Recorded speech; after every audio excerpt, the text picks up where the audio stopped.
Saya seperti kena karma sebenarnya. Apa itu karmanya? Saya salah ngomong di suling minggu lalu. Kenapa saya ngomong lanjutin? Saya menyangka bahwa Bapak Ketua FKSM adalah makhluk terkuat. Ternyata beliau pun kalah lawan makhluk itu. Lu pernah suling nggak?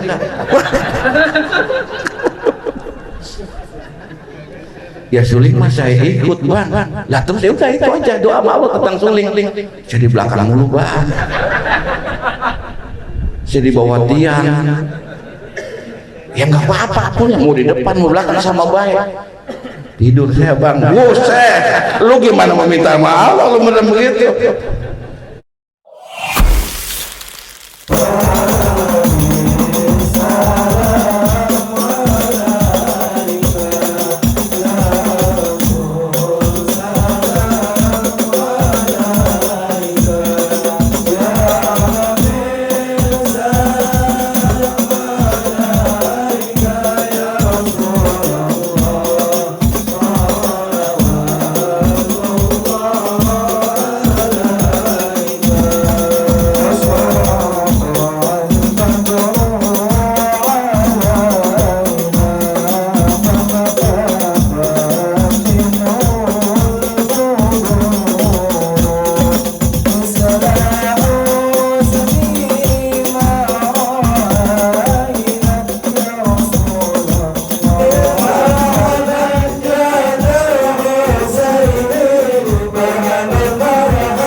Assalamualaikum warahmatullahi wabarakatuh.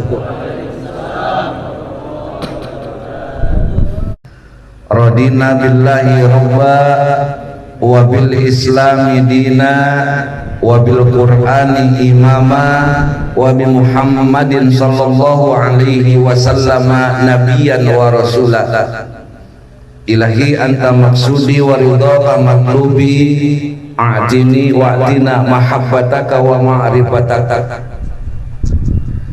Fadilatul a'izza jamaah subuh keliling musolah aridho yang insyaallah kita semuanya dimuliakan oleh Allah subhanahu wa ta'ala. Nah ini saya seperti kena karma sebenarnya. Apa itu karmanya? Saya salah ngomong di suling minggu lalu. Kenapa saya ngomong lanjutin? Ya sudahlah begitu, ternyata saya menyangka bahwa Bapak Ketua FKSM adalah makhluk terkuat. Ternyata beliau pun kalah lawan makhluk itu.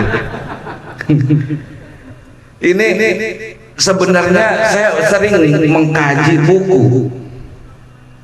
Saya pikir apakah kiamat semakin dekat dengan fenomena semakin banyaknya anggota yang takut sama makhluk itu. Ini saya yakin dari kita yang hadir pagi ini bapak-bapak, barangkali cuma 1-2 orang yang nggak takut, itu pun yang belum nikah. Rata-rata takut. Padahal kalau kita lihat historis perjalanannya, makhluk itu tuh tercipta karena adanya kita, betul nggak? Ini kenapa jadi terbalik zaman ini? Takut sekali sama makhluk yang satu itu. Ya kalau saya alhamdulillah.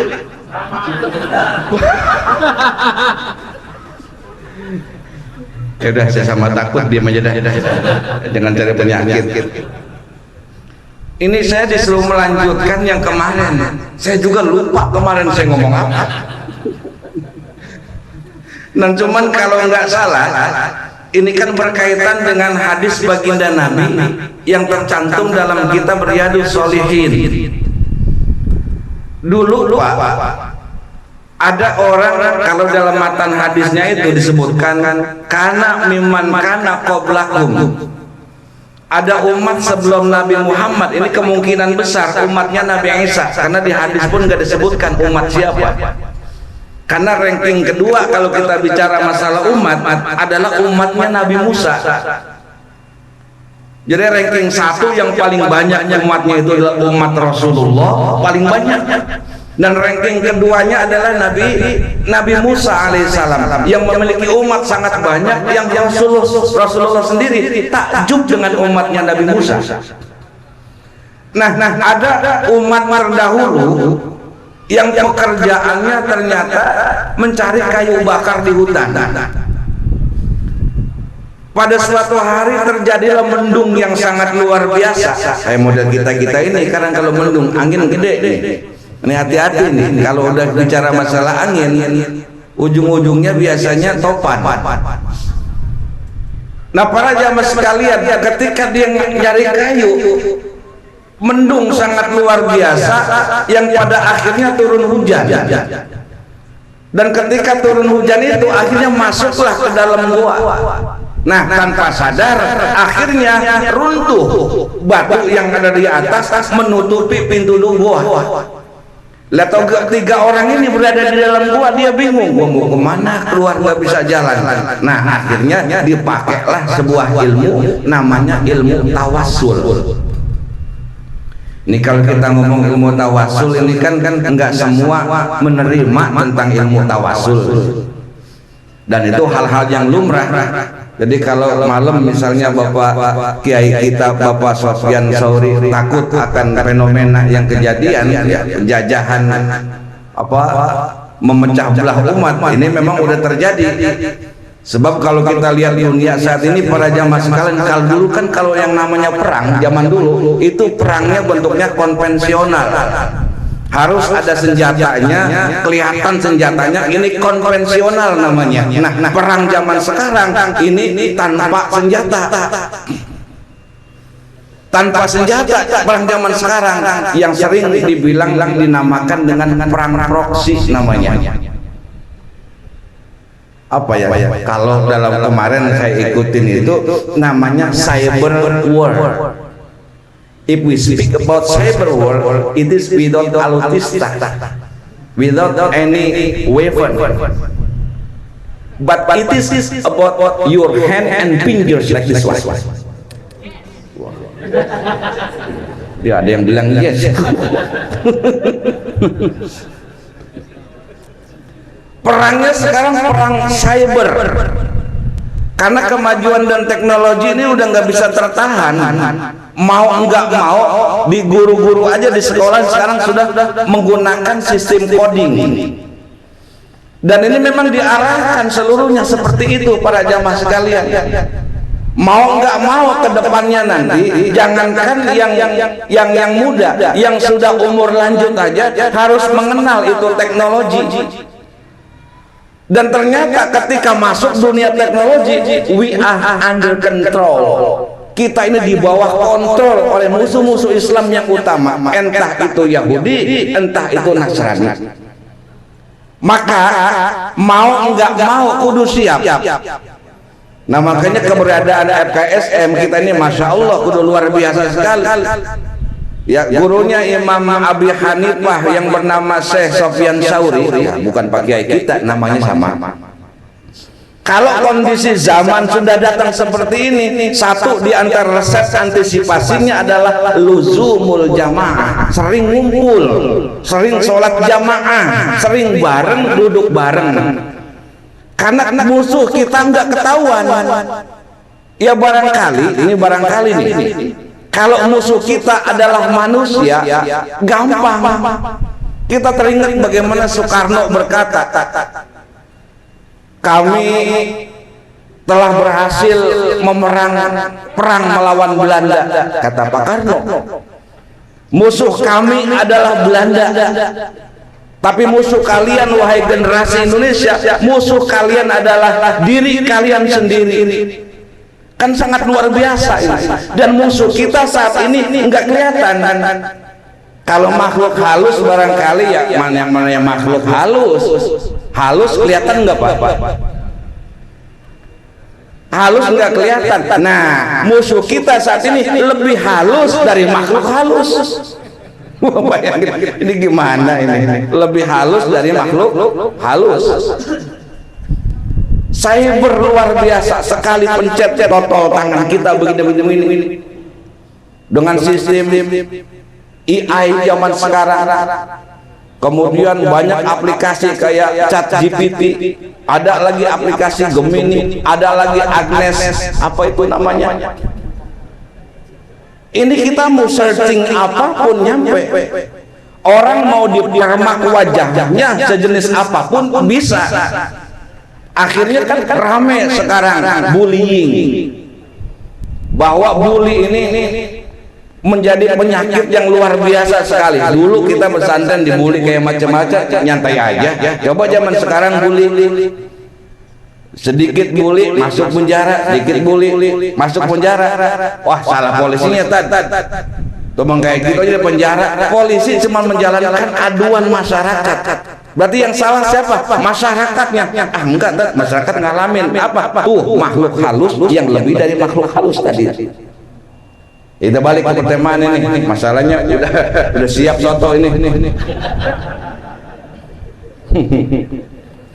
Nah 3 orang ini akhirnya bertawasul, saudara-saudara. Bertawasul dengan apa? Dengan amal solih. Maka tampillah yang paling tua akhirnya maju doa, ya Allah, sungguh sebenarnya saya memiliki orang tua yang sudah sangat renta, dan saya selalu menyiapkan minuman untuk kedua orang tua saya. Tapi pada suatu ketika ya Allah, saya punya hajat sehingga saya harus pulang ke rumah sampai dengan siang, sampai dengan malam yang larut. Begitu saya bawakan minuman kepada orang tua saya sudah ketiduran. Sedangkan saya belum akan memberikan minuman ini kepada istri, kepada anak-anak sebelum minuman ini diminum oleh orang tua saya. Maka pada saat itu ya Allah, saya berdiri dengan sambil memegang minuman yang saya bawa, dan saya nggak berani membangunkan orang tua saya. Saya biarkan orang tua saya sampai bangun. Ternyata orang tuanya bangunnya pagi. Kita bisa bayangin berapa jam ini orang nahan minuman di tangannya sambil menunggu orang tuanya bangun. Ketika datang waktu fajar, barulah bangun orang tuanya. Ketika bangun, mungkin Pak, minum dulu. Dikasih minum. Akhirnya kata orang yang paling senior di antara 3 orang yang terjebak di dalam gua mengatakan, ya Allah, ini tawasulnya nih, tawasulnya, jika sekiranya amalan yang saya lakukan itu semata-mata karena Engkau, maka bebaskan saya dari jebakan pintu gua ini. Nah, dilalah para jamaah sekalian, terbukalah itu, bergeserlah batu sedikit, tapi belum bisa keluar. Kongkok lagi bertiga, geser cuma dikit doang, ini gimana ya? Coba lu kali punya amalan lagi, punya amalan. Oh ya, punya yang kedua. Yang kedua akhirnya berdiri, ya Allah, dia angkat tangannya. Ya Allah, dulu saya pernah jatuh cinta kepada anak paman saya. Mukanya cakep banget, ya Allah. Pokoknya saya lope banget sama dia. Amanda Manopo lewat, Manohara udah tua. Pokoknya lewat saya jatuh cinta, ya Allah, sama anak paman saya. Sampai pada suatu ketika, ya Allah, saya akan berbuat zina dengan anak paman saya, tapi dia menolak. Tapi pada suatu ketika anak paman saya membutuhkan biaya dan saya memberinya 120 dirham. Dalam matan hadis 120 dirham. Kira-kira berapa duit itu kalau dirupiahin? Berapa 1 dirham, Pak? 1 dirham kalau dikonversi menjadi rupiah berapa biasanya? Pak Suko apal beliau. Ya barangkali kalau 1 dirhamnya adalah 1 juta, 120 dirham 120 juta, gede jumlahnya. Pada suatu ketika, ya Allah, anak keponakan saya yang demplon, yang gemoy, kalau jalan buat lu, buat gua, perlu buat gua.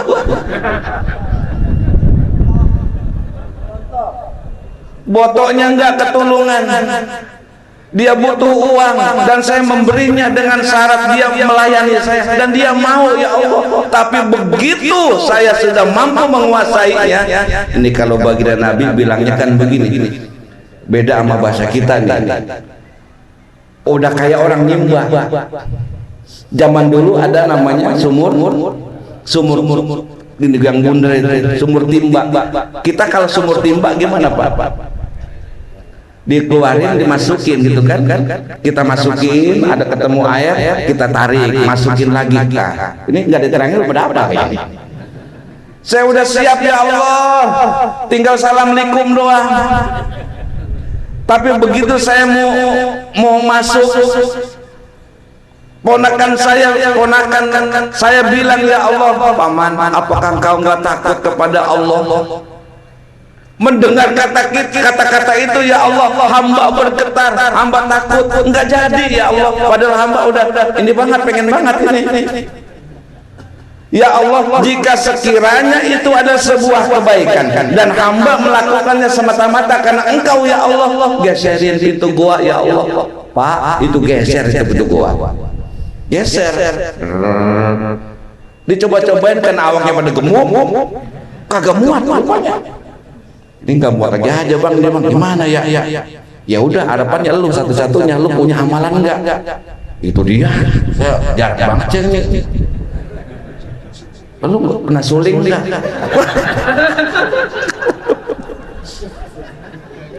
Ya suling mas saya ikut bang.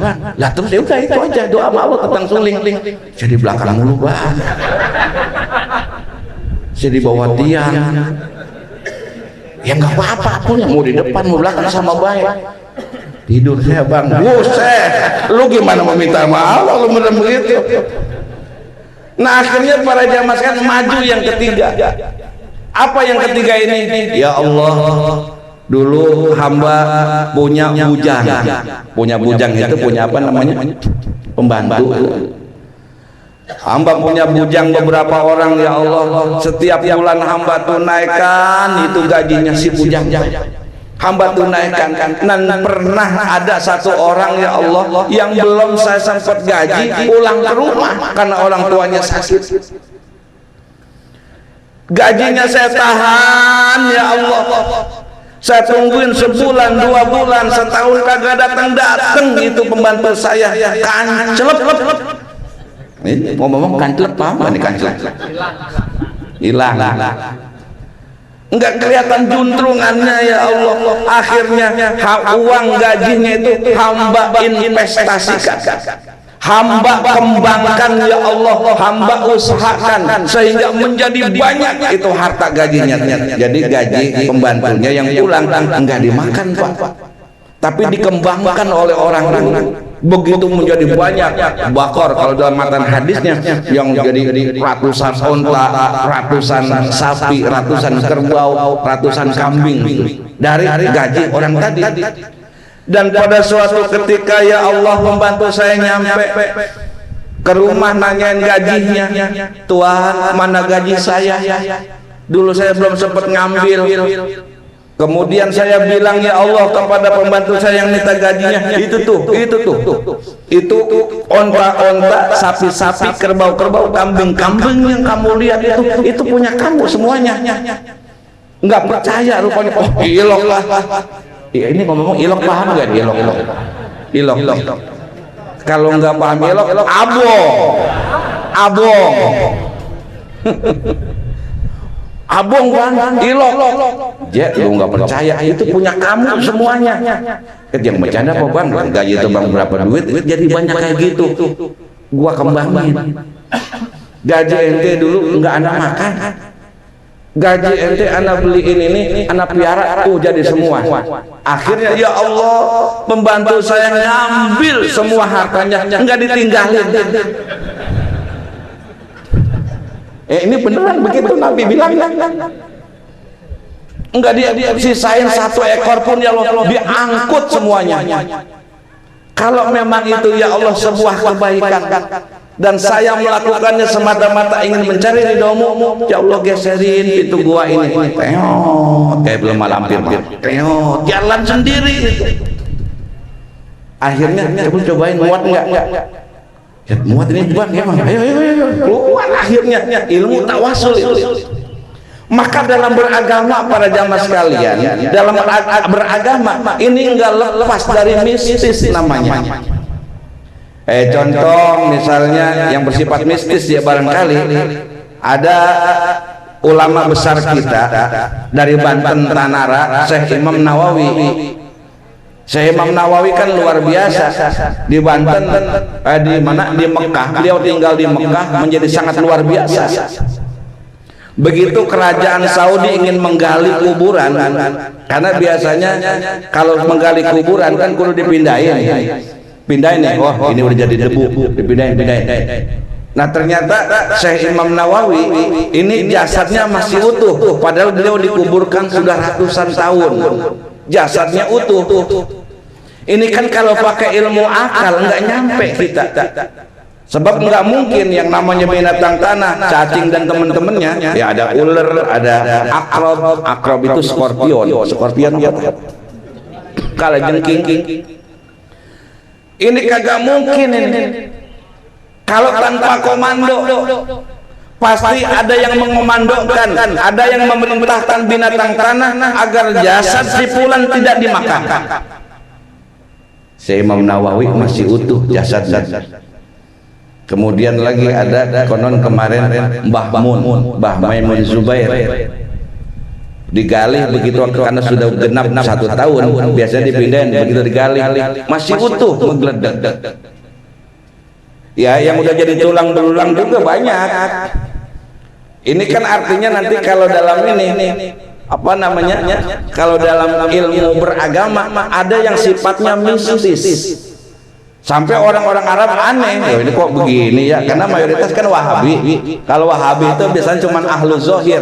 Ahlu zohir itu artinya mengamalkan satu ilmu berdasarkan tekstualnya saja, itu ahlu zohir namanya. Nah kalau mayoritas di kita ini udah masuk ke ahli takwil. Mempraktekkan agama sudah masuk ke yang ketiganya, namanya ihsan. Kalau ihsan itu kan anta'budallaha ka'annaka tarahu fa illam takun tarahu fa innahu yaraka. Kalau ibadah beriyakinlah kamu bahwa kamu bisa melihat Allah, dan kalau kamu nggak mampu melihat Allah, Allah yang liatin kamu. Ini kan ilmu yang paling sulit ini. Kan ada Islam, ada iman, ada ihsan. Kalau Islam jelas, ya, kalau Islam jelas. Karena Islam juga ini ilmu yang sulit, maka Islam punya ilmu namanya fikih.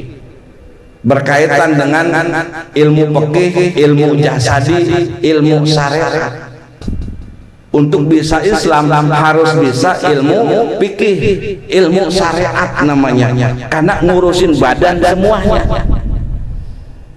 Maka pernah saya ditanya sama orang, saya udah datang waktu azan, terus saya niat sholat, jadi saya mah sholatnya nggak pakai ruku, nggak pakai sujud, boleh nggak? Boleh, kata saya. Mana ada syaratnya, bang? Apa? Ente kudu nggak punya awak, badan ente kudu hilang. Nah kalau badan hilang, boleh sholatnya nggak pakai rukunya, nggak pakai sujudnya, selama badan dan jasad ini masih ada, dari rambut sampai kaki, selama itu jasad masih ada, kamu nggak boleh kudu pakai sujud, kudu pakai ruku. Maksudnya apa sih, bang? Ya maksudnya lu kudu ngilangin awak lu gitu. Mati dong saya. Ya enggak, lu hidup tapi lu nggak punya awak, jelangkung dong saya. Saya gua tahu lu namanya. Apa buktinya? Buktinya ketika kita tidur. Ketika tidur Bapak wajib sholat enggak? Tidur, orang tidur itu sama nggak punya awak. Orang tidur itu sama nggak punya awak, nggak punya badan. Orang tidur, makanya doa habis tidur, alhamdulillahilladzi, segala puji bagi Allah, ahyana, yang telah menghidupkan kita, ba'dama, setelah amatana, mematikan kita. Jadi tidur itu mati. Kenapa dinamakan mati? Karena orang tidur sama hukumnya nggak punya awak. Karena nggak punya awak, wajib apa enggak wajib sholat.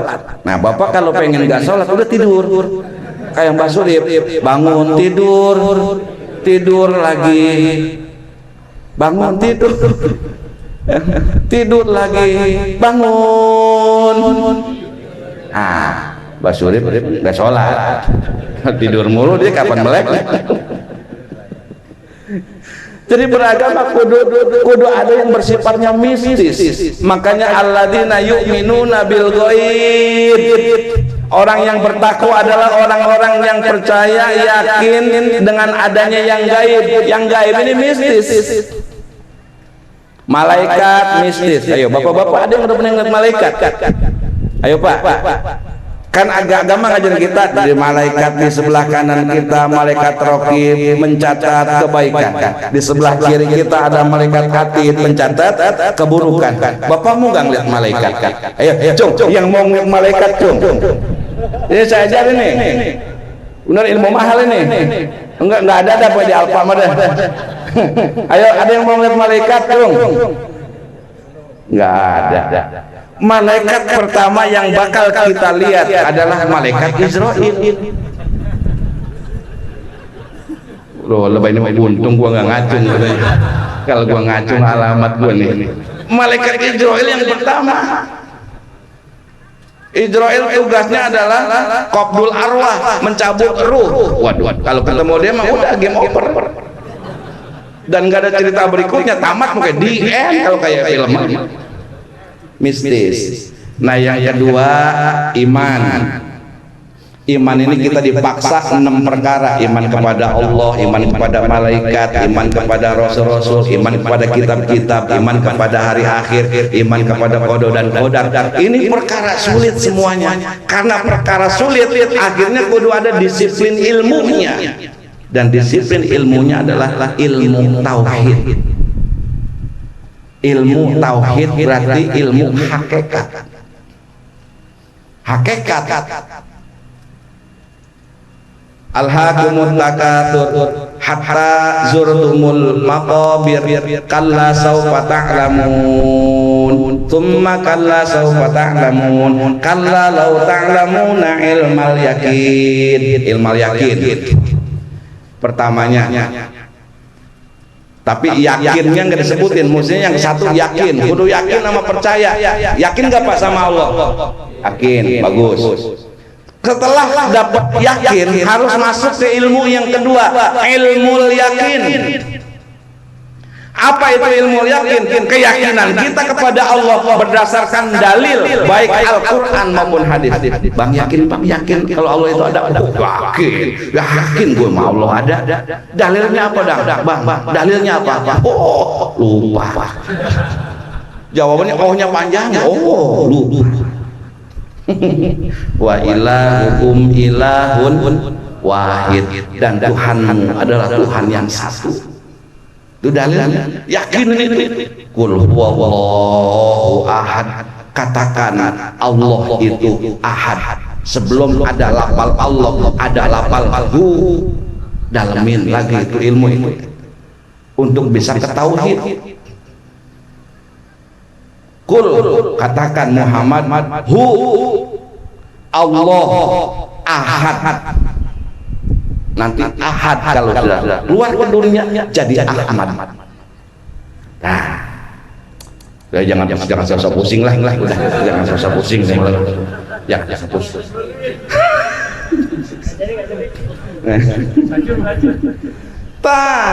Setelah masuk bisa kita paham, yakin udah, ilmu yakin udah, masuk ke ruang yang ketiga, namanya ainul yakin. Apa itu ainul yakin? Pandangan selalu yakin, melihat apapun kudu yakin. Oh yakin Allah perbuatannya. Gempa bang, gempa perbuatan Allah, lu tenang-tenang aja. Lu kalau gempa lu tahan, nggak bisa, beratan bumi. Oh terserah Allah. Ainul yakin Allah. Ini ilmu yang sulit. Kalau udah ainul yakin, ranahnya bukan ranah jamaah FKSM.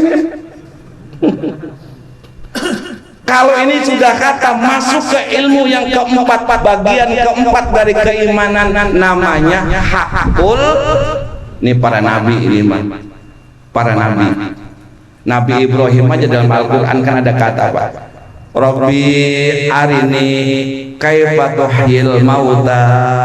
Kata Ibrahim, ya Allah perlihatkan kepada hamba bagaimana tuhyil mauta, engkau menghidupkan orang mati. Kalau orang awam ataupun baca terjemahan dikit-dikit, berarti Nabi Ibrahim nggak yakin. Ibrahim kok nggak yakin kalau Allah itu mampu menghidupkan orang yang sudah mati. Rabbi arini kaifa tuhyil mauta. Di Quran Pak, dibalas sama Allah. Apalam tu'min? Loh, sampean nggak percaya Ibrahim? Kamu nggak tahu? Nggak percaya? Nggak percaya kalau aku bisa menghidupkan orang mati? Litatma'inna qalbi, ya Rabb, agar hati saya bisa tenang. Kata Nabi Ibrahim. Hakul yakin akhirnya diperlihatkan oleh Allah bagaimana Allah menghidupkan orang yang sudah mati.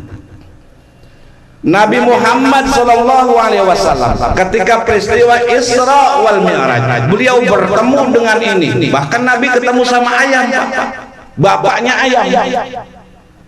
Bapaknya ayam, saya nggak tahu kalau bapaknya ulah.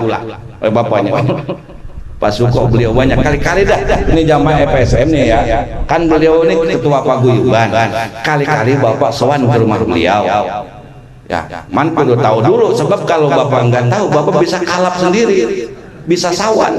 Seperti pernah jamaah apa pengurus masjid Baitul Salam, sahat, bang, main ke rumah Pak RW asik duduk-duduk, ulah jalan di bawah ulah piton, kalap akhirnya. Masya Allah. Nah, kita singkatkan ilmu tauhid, karena iman itu sulit, ada disiplin ilmunya namanya ilmu tauhid. Ini ilmu hakikat. Masuk kita ke yang ketiga namanya ihsan. Ihsan itu anta'budallaha ka'annaka tarahu fa in lam tarahu fa innahu yaraka. Beribadah seolah-olah kamu melihat Allah, tapi kalau kamu tidak mampu melihat Allah, yakinkan seyakin-yakinnya Allah yang memandang kamu. Ini ilmu yang paling sulit, ilmu yang paling sulit. Tapi ada disiplin ilmunya, namanya tasawuf. Tasawuf. Nah ini yang jarang didalamin sama Wahabi, tapi berani didalami oleh orang Indonesia, terutama NU. Mbah Hasyim Asy'ari ketika beliau ingin mendirikan sebuah jamiah Nahdlatul Ulama, dipanggillah Mbah Wahab. Hasbullah ya Wahab ta'ala, lebaik ya Syekh, karena dia udah hadal tuh Syekh, hafal ribuan hadis. Mbah Hasyim sangat luar biasa sekali. Jangan kayak kita, pengen deket sama Tuan Syekh Abdul Qadir Al-Jilani, pengennya karomahnya doa. Akhirnya baca manaqib nggak mau ngaji.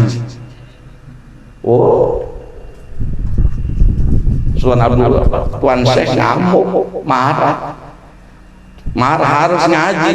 Tuan Syekh Abdul Qadir karangan ilmiahnya sangat banyak sekali, termasuk di dalamnya kitab Sirrul Asrar. Dalemin itu kitab itu.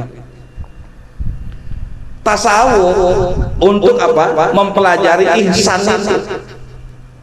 Ya kebetulan dulu saya belajar ilmu tauhidnya Al-Aqidah Al-Wasithiyah. Ilmu tauhid saya dulu. Pengarangnya adalah Ibnu Taimiyah. Ini Ibnu Taimiyah dalemin kitab Aqidah Wasithiyah 3 jilid besar. Itu sangat luar biasa kitab. Lalu kenapa Arab cenderung diponis sebagai Wahabi? Ini karena ulah Dajjal. Kalau kita ngomong sejarah, tapi saya nggak ngomong itu. Nah, saya nggak mau ngomong kapan-kapan ini. Bahaya aing karma diwai. Ulah. Nah, jadi Islam ilmunya syariat, tauhid ilmunya hakikat, masuklah ke ihsan ilmunya tasawuf. Karena tasawuf pusing, apa itu tasawuf? Terbagilah menjadi 2. Ada tasawuf amali itu adalah yang amaliyah kudu amalan, kudu kalau di Qadirah Naqsabandiyah kudu 165 lah illallah. Setiap habis ada zikir khotam, ada ini, ada itu, ada aturan ya, ada zikir at-taqwa, ada apa semuanya. Ini namanya tasawuf amali. Ada nanti tasawuf zahri. Yang zahir ini ya udah, yang udah menang baik. Udah. Nah, tasawuf amali melahirkan ilmu namanya thariqah, tasawuf zahri melahirkan ilmu namanya makrifat, sehingga lahir 4 disiplin ilmu untuk mendukung keislaman kita. Supaya apa? Supaya bisa nyampe ke wa ilaihi rajiun. Kalau innalillah itu mah udah pasti kita adalah milik Allah. Siapa yang nyiptain manusia selain Allah? Dan cuman Allah yang nyiptain kita. Innalillahi. Tapi kalau sudah wa inna ilaihi dan kita kepadanya kembali, bisa kembali. Kudu memahami tadi tingkatan-tingkatan itu kita sebagai manusia. Nah, mudah-mudahan saudara-saudara, subuh keliling ini menjadi wasilah untuk kita semuanya, supaya bisa innalillahi mah pasti, supaya bisa wa ilaihi raji'un. Amin ya Allah ya rabbal alamin. Ini saja saya kira, itu belum kelar lagi yang tadi. Tapi nggak utang, saya nggak ngomong utang nih, nggak ngomong utang. Kelompok nggak ngomong utang. Dan cuman tadi udah kelar itunya dah. Yang ini mudah-mudahan ada manfaatnya saja pada jamaah sekalian. Allah anugerahkan kita istiqomah. Allah anugerahkan dan tancapkan ke dalam dada kita, ke dalam kolbu kita, ke dalam fuad kita, ke dalam syagok kita, dan di dalam syagok ada sir kita. Mudah-mudahan Allah hidayahkan, punjamkan hidayah dan taufiknya. Amin ya Allah ya rabbal alamin. Hadza wa iyyakum wa syukran. Assalamualaikum warahmatullahi wabarakatuh.